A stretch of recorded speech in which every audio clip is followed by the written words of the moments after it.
bandari yenye kina kirefu sana ambapo unahitaji kuichimba na inaweza kupokea meli za aina zote, na kutoka pale unaweza kwenda Malawi, lakini pia unaweza kwenda Zambia, lakini pia Jamhuri ya Kidemokrasia ya Kongo kupitia reli na nakala ina uwanja wa ndege wa mkubwa kabisa, na kituo hicho kitafanyika kama kituo cha ukanda kwa ajili ya kusaidia nchi ambazo zimeathiriwa na matukio ya mabadiliko ya tabia nchi na kuwa na hatua za dharura, ikiwa ni pamoja na kutoa vifaa mbalimbali ambavyo vinaweza kuhitajika katika mazingira ya dharura.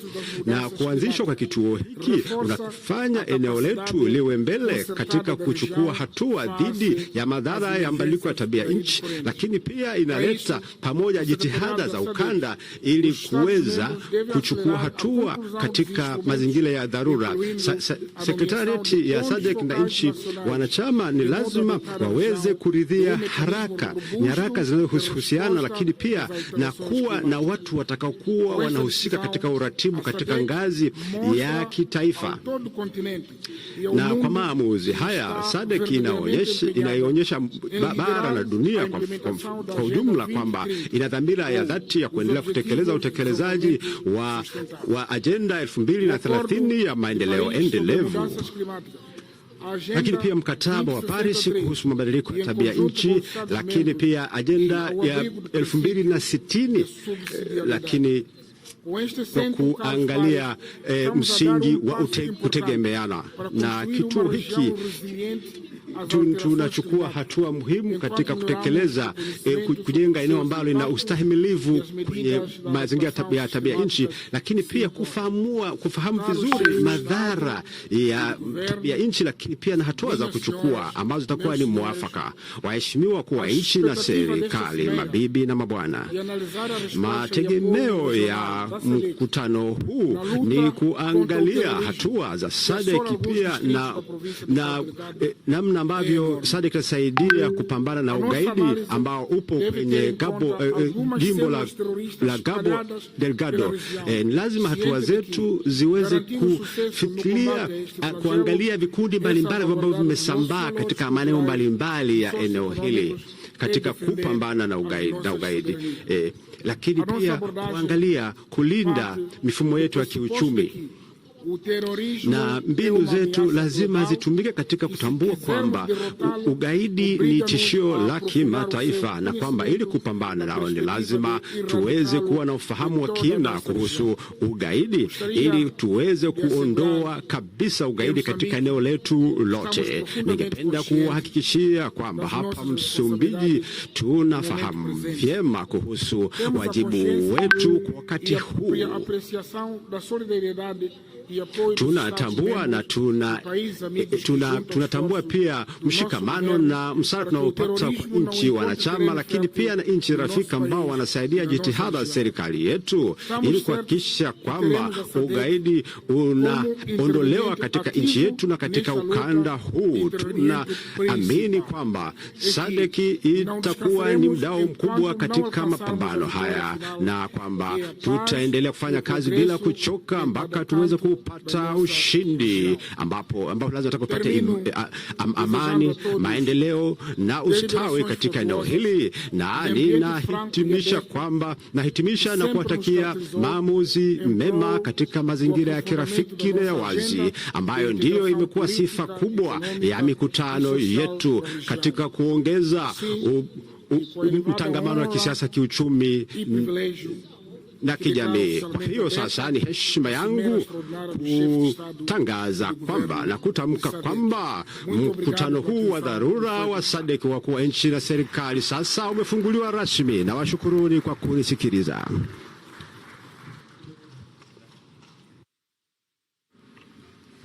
Thank you, Your Excellency, President Mheshimiwa Filipo Nyusi ambaye ni mwenyekiti wa Sadc.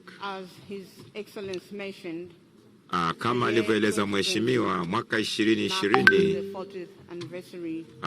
ulikuwa ukipelekea miaka 40 ya Sadc, Na kwa hiyo waheshimiwa wageni, naomba sasa niwakaribishe tuweze kuangalia video hii fupi kwa ajili ya kuweza kusherekea baadhi ya hatua ambazo zimepigwa na Sadc. Video hii inakwenda kuiona pia inapatikana katika YouTube ya Sadc katika Kiingereza, Kifaransa na Kireno. Tutakwenda kuangalia ile ya Kiingereza, alafu baadaye tutaweza kupata ile ya Kireno wakati wa kufunga. Naomba mtuwekee video hiyo sasa tuweze kuiangalia. Asante.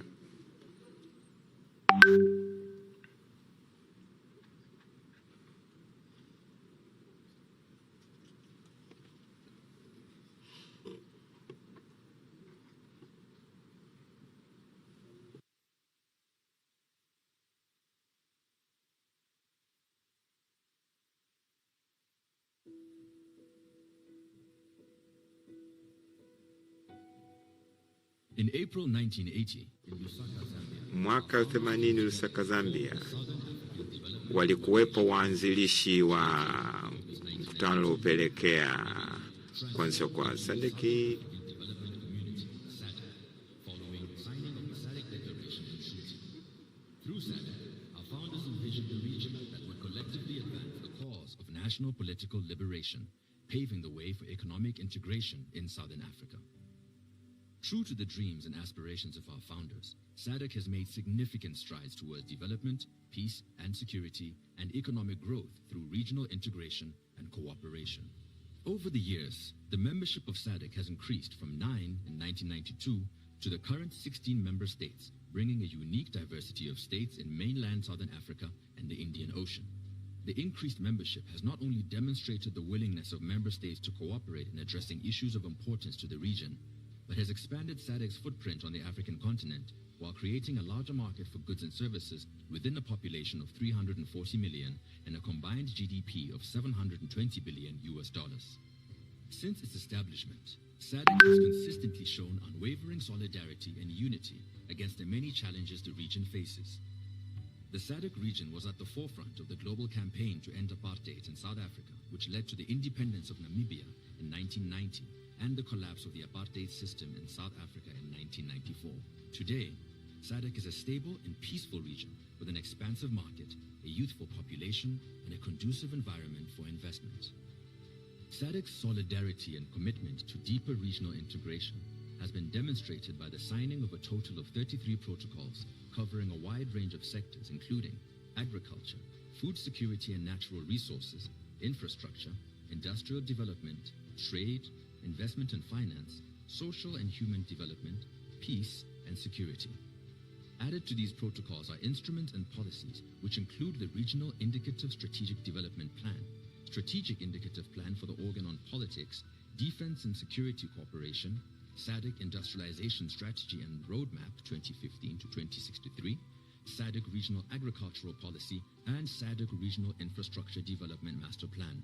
Together, these protocols and instruments have laid a strong legal and policy framework for promoting regional cooperation and integration in various sectors. Over the years, Sadc has continued to improve facilitation of movement of persons as well as goods and services across the region. The removal of visa requirements for most Sadc member states allows Sadc citizens to freely travel to any Sadc country. With the Sadc recognized driver's license, Sadc citizens can drive to any Sadc country without having to acquire another driver's license.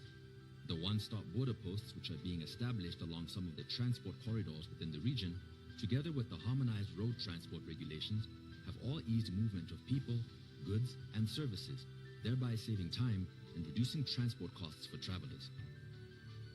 At the same time, Sadc member states have become more and more interconnected through regional rail and road infrastructure, making it easier for business operators to transport goods across borders. In addition, the Sadc Real-Time Gross Settlement, RTGS, a regional cross-border multi-currency payment system, is helping to ease cross-border payment and, in the process, promoting intra- and inter-regional trade. Sadc has over the past years front-loaded industrialization in the regional economic integration agenda. And through the implementation of the Sadc Industrialization Strategy and Roadmap 2015 to 2063, Numerous opportunities are opening through the promotion of value chains. The SADC industrialization agenda is motivating the region to diversify regional economies, develop productive capacity, create employment, and build a more sustainable growth path for the region. By utilizing the vast agricultural and mineral resources of the region, adding value to the products will go a long way in realizing the full potential of the region's abundant natural resources. To support the SADC industrialization drive and enhance regional integration through energy infrastructure development, the region continues to cooperate to increase energy production and distribution. In this regard, the region has established the Southern African Power Pool, which has continued to connect member states to the regional power grid, thus providing an interconnected electrical system in the region, resulting in increased power supply and its accessibility to industries and rural communities. In terms of gender and women empowerment, the establishment of several institutional frameworks, including the SADC Protocol on Gender and Development, has contributed to increased number of women in decision-making positions and several interventions to address gender-based violence. In addition, more girls are now attending school and graduating from universities and colleges, thereby reducing their economic vulnerability and paving the way for women and girls to realize their full potential. About 70% of the population of the SADC region depends on agriculture for food, income, and employment. To avoid the region's cherished plants going into extinction, the SADC Plant Genetic Resources Center in Lusaka, Zambia, has continued to preserve hundreds of plant genetic resources as a means to improve agricultural production and ensure food and nutrition security for the region in the years ahead. SADC continues to collaborate in preserving shared resources such as water and other natural resources through river basin organizations and trans-frontier conservation areas across the region. The conservation of the region's abundant natural resources and wildlife has made the SADC region one of the most preferred tourist destinations in Africa and the world. In the process, the tourism sector has generated billions of dollars and created thousands of jobs, making tourism a vehicle for socio-economic development. Through the work of the SADC organ on politics, defense and security cooperation, internal conflicts have been resolved. The region has witnessed smooth and democratic transfers of power, and a substantial progress has been made in the fight against transnational organized crimes, armed groups, and other security threats. All these efforts have made the SADC region one of the most peaceful and stable regions in the world. In the years ahead, SADC will continue to build on the successes made so far. Guided by the SADC Vision 2050, SADC envisions a peaceful, inclusive, middle to high income industrialized region where all citizens enjoy sustainable economic well-being, justice, and freedom. One region, 16 nations, working towards a common future. Together, we are strong.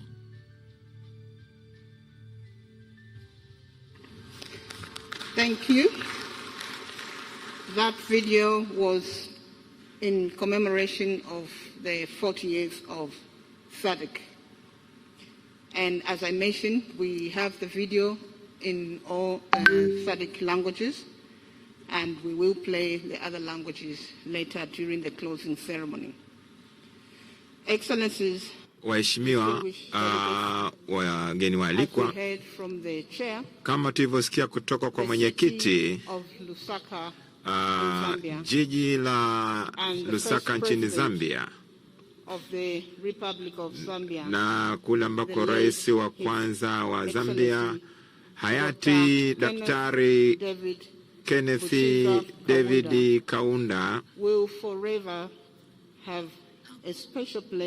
siku zote atakuwa na nafasi ya kipekee katika historia na kumbukizi za SADC.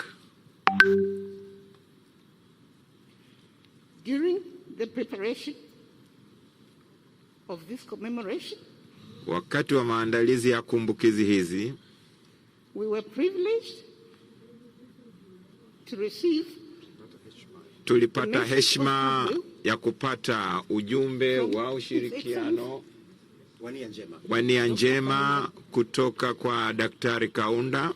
We will now just show, na kwa sasa tutaenda kuonyesha clip ya video hiyo ambao ilirekodiwa, ambao tuliweza kuipata kabla hajafariki. We can now watch that clip. Tunaweza sasa kuangalia clip hiyo.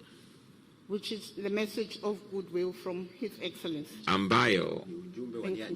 ambao ina ujumbe wa nia njema kutakiana heri.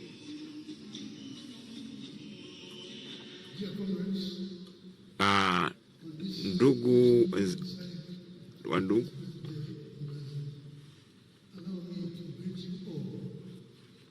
Namibia, Mama.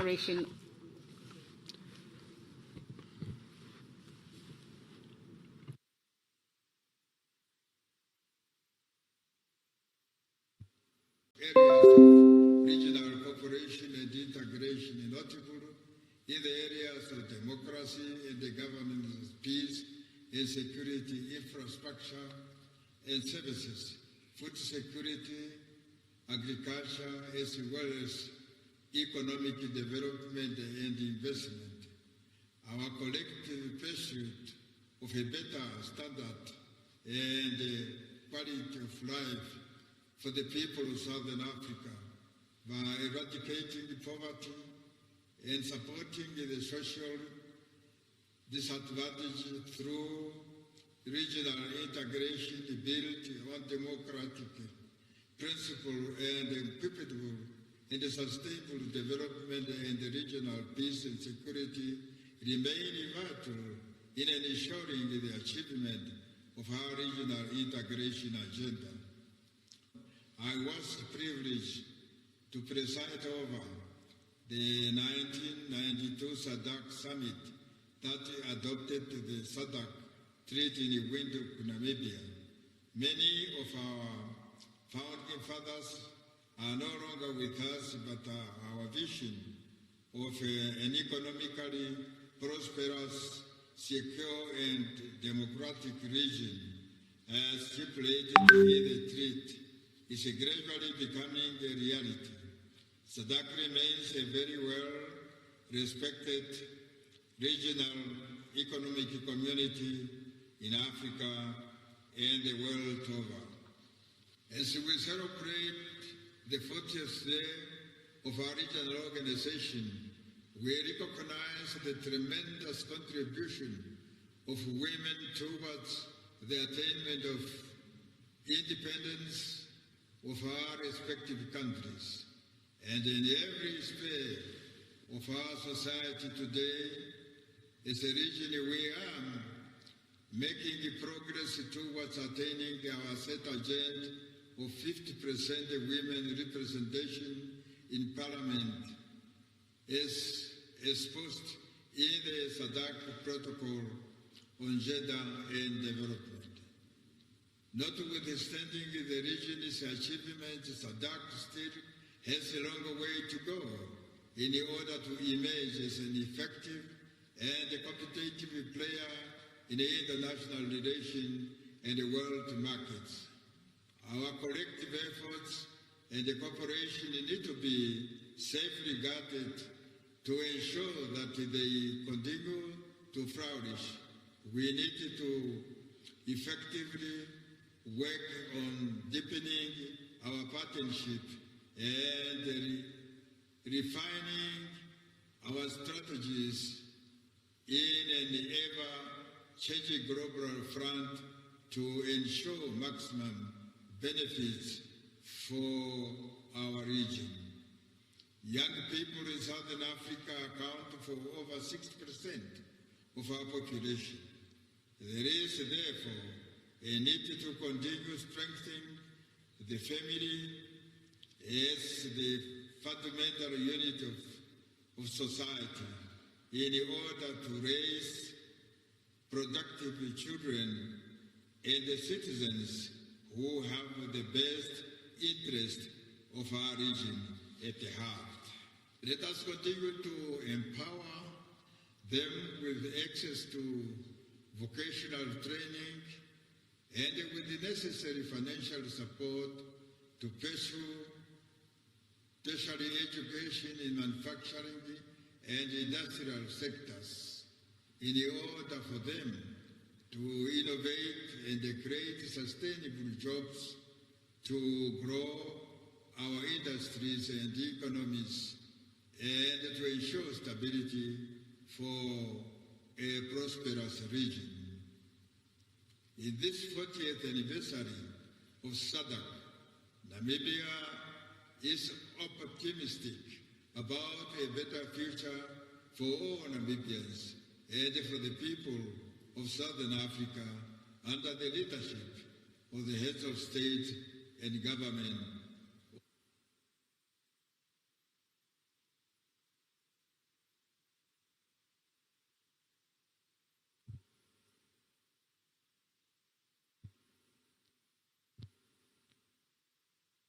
Progress and success.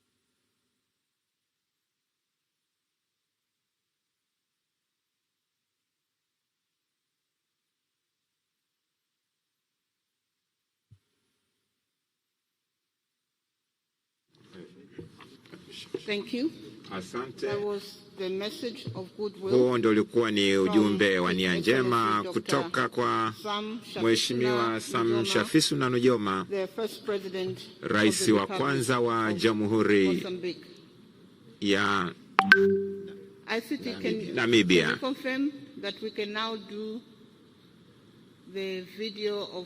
Je, sasa unaweza kuthibitisha kama unaweza tukapata ujumbe kutoka kwa Daktari Kenneth Kaunda ambaye ni hayati?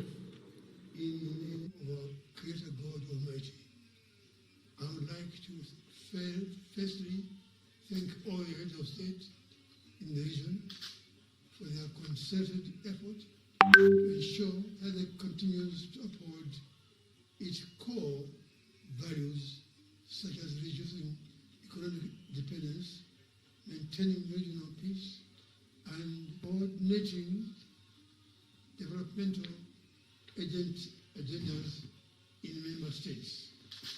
As I wish a happy 40th birthday anniversary to Sadc, I would like to urge all our leaders and people to remember to love the Lord our God with all our heart, all our soul, all our mind. Do unto others as we would have them do unto us. Let us love one another and remember to maintain our values as a region. Amen.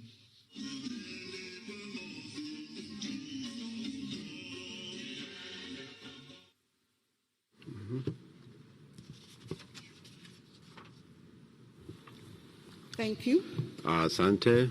May the soul of the late president roho ya hayati Rais ipumzike kwa amani. Sasa tutafanya uzinduzi wa machapisho ya kumbukiza miaka 40 ya Sadc, ikiwa na kichwa cha habari kinachosema miaka 40 ya Sadc kuimarisha ushirikiano na mtangamano wa kikanda. Nyaraka hii inajikita kwenye hadithi za mafanikio ya Sadc tangu kuanza kwake, changamoto pia, lakini pia mwelekeo katika siku za mbeleni. Na uzinduzi huo utajumuisha pia machapisho mengine mawili, ambapo ni juzuu ya pili ya mafanikio ya Sadc hapa Msumbiji, lakini pia machapisho ya Hashimbita yanayo eleza kuhusu ukombozi wa kusini mwa Afrika. Mtakumbuka kwamba Hashimbita machapisho yalizinduliwa 2015, lakini leo tutazindua tafsiri ya Kiingereza, Kifaransa na Kireno. Kwa hiyo hapa tutazindua ile ya Kiingereza na kuweza pia tunaweza pia kuzindua machapisho ya miaka 40 ya Sadc. Secretariat ilifanya kazi na kituo cha utafiti cha kusini na kaskazini mwa Afrika. Kwa hiyo mwenyekiti wa Sadc atazindua machapisho hayo, na tutakuwa na klipu fupi itatolewa itakayoonyesha baadhi ya maeneo ndani ya nyaraka hizo. Tafadhali watu wa itifaki, tunaomba mtusaidie katika hatua hiyo. Just to Naomba niongeze kidogo kuhusu machapisho ya Hashim Mbita. Chapisho la kwanza ambalo lilizinduliwa kule Zimbabwe miaka 3 iliyopita ilikuwa limeandikwa katika lugha za asili kabisa, ambapo taarifa zilitolewa ambazo zilikusanywa. Kwa hiyo ilikuwa ni majumuisho ya lugha mbalimbali, na kama mtu aliulizwa maswali kwa Kishona, basi kulikuwa na Kishona ndani ya nyaraka hizo, lakini pia kama mtu alihojiwa kwa Kiswahili, basi kipande hicho kilikuwa kwa Kiswahili na kadhalika. Kwa hiyo sasa hatua ya pili ilikuwa ni kuziweka katika lugha za Sadc. Kwa hicho ndicho ambacho tumekifanya, na sasa tuna chapisho katika lugha 3 za Sadc kwa kila sehemu ya machapisho hayo. Pia ile nyaraka ya Kiingereza imetolewa, lakini pia zile za Kifaransa na Kireno ziko tayari. Sasa hivi tunamalizia kufanya machapisho rasmi. Nitaka tu nitoe maelezo mafupi kuhusu kuzitafsiri hizo. Tutaka tufanye machapisho hayo kwenye lugha moja.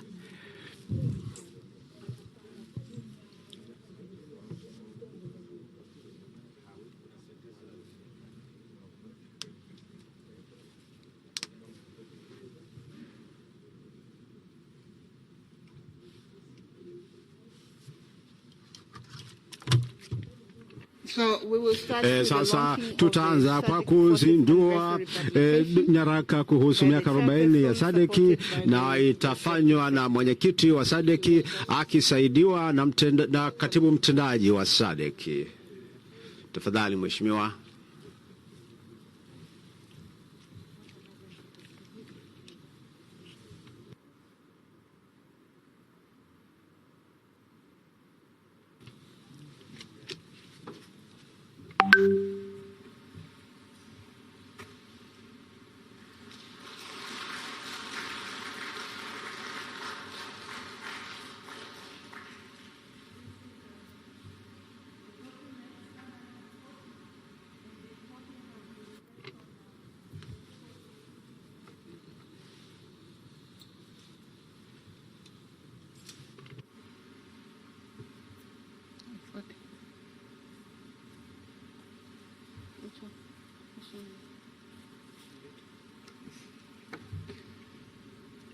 And that's the hayo ilikuwa machapisho ya Hashim, yani machapisho ya Hashim Mbita.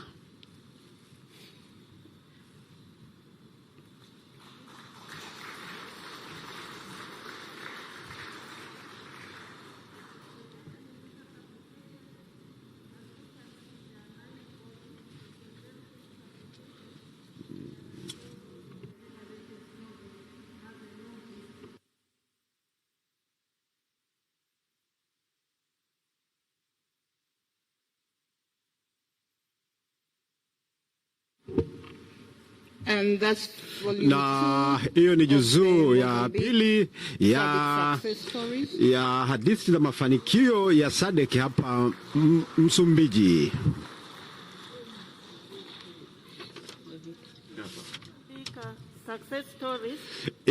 Chapisho hili linajumuisha pia yale ambayo yameweza kufanywa kikanda. Kwa hiyo isionekane kwamba ni swala la kitaifa au chapisho la kitaifa, lakini ni chapisho la kikanda kabisa. Thank you, Your Excellency. Asante sana waheshimiwa. Sasa hapa tuna klipu ndogo ya video ikionyesha maeneo mbalimbali katika machapisho haya. Baada ya hapo tutamwalika mheshimiwa mwenyekiti kusema maneno machache katika uzinduzi rasmi wa machapisho haya. Tafadhali tunaomba hiyo klipu iwekwe.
Thank you.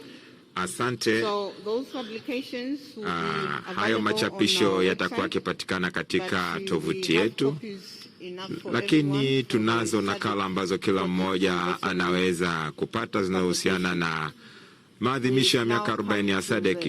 Sasa tunapoelekea mwishoni kwa kipindi hiki cha ufunguzi wa mkutano wa dharura wa wakuu wa nchi na serikali Sadc, waheshimiwa na waalikwa wote wanaalikwa kwa ajili ya picha ya pamoja ambayo itafanyika pale nje, na tutatokea mahala hapa.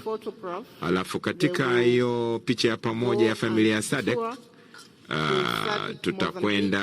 tutatembelea sehemu ya maonyesho, mlango unaofuata hapo nje, na nimeshauriwa ya kwamba ile picha ya pamoja ya familia ya Sadc ni yale wakuu wa msafara. Kwa hiyo wengine tunaomba tubaki, tuwaruhusu wale wachache kwa ajili ya kwenda kuchukua hizo picha. Asante sana.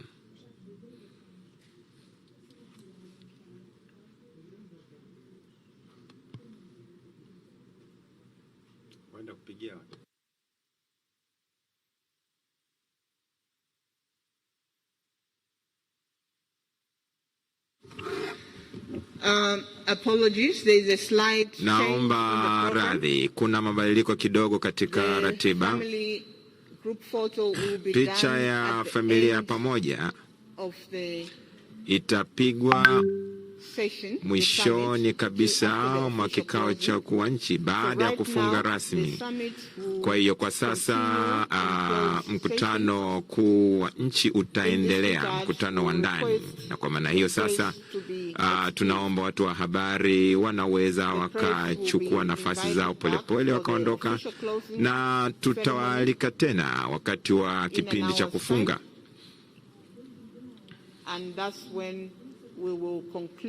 Na hapo ndipo tutakapomaliza kabisa pamoja na kuchukua ile picha pamoja ya familia ya Sadc. Asanteni sana.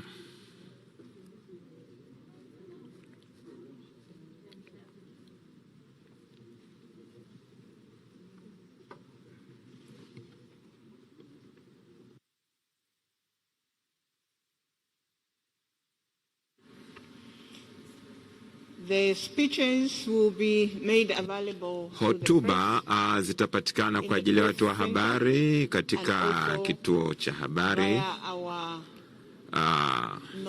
na pia zitakuwa zikipatikana kwa mawasiliano yetu ya kawaida ambayo kwa kawaida huwa tukiyatumia kuweza kuwapatia hizo hotuba. Asante sana.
On TV, but now they need to bring their hegemia, and their strikers need to actually lift this team. If the likes of Gerard Moreno and the Juventus striker Morata, they don't score goals, then it will be so difficult for them, and then it could maybe force even the defenders to go forward and score goals. Now, this needs to be a teamwork. That's where it really works a lot. If you don't play as a team in this particular game, then they'll be as well as out of the competition. But I believe Slovakia, having played in Spain some years back, they frustrated them. They can as well repeat the same feat tonight. But well unsaid, we wish the Spanish all the best because they came into this tournament as one of the favorites. But if they don't live up to their yesterday years, then it will be so very, very saddening for them to go home. Cedric, who's winning this and why? I still put my bet on Spain to the fact that it's only luck that has not been coming their way. But if you go by how they have played their last two matches, chances they have been creating. They have created actually several chances, and a lot of chances. And if you go even by the possession, it's a team that has possessed a lot in the games that it has played. It's only that they need to be so clinical in front of goal. And as you have mentioned, Alvaro Morata need not to think of hitting the target. The idea of trying to curve and you are curving away from the target or meters away from the target does not add value to your team. And also they need to know that now, because chances of goals are not coming, if they happen to score, they need not to allow any goals in. Remember against Poland, that's what really actually went against them. They went ahead and scored, and again they allowed in a goal. You don't need to allow in a goal, and that's why the likes of Ferran Torres, they need to be at par to ensure that their defense is working. They need also to have the likes of Jordi Alba not to travel so much, because remember sometimes he travel and forget to come back and offer the services that is needed at the back, and that's why they get punished. They are creating chances. They are a team that is playing with a purpose. The only thing just they need to do is to start converting those chances into goals. Well, of course, converting those chances into goals. Remember, action is in Group E and Group F tonight. 4 matches on the cards. In Group D, in Group E, Sweden take on Poland, while Slovakia takes on Spain. The 2 matches will be played at 7 p.m. Kenyan time, but at 10 p.m.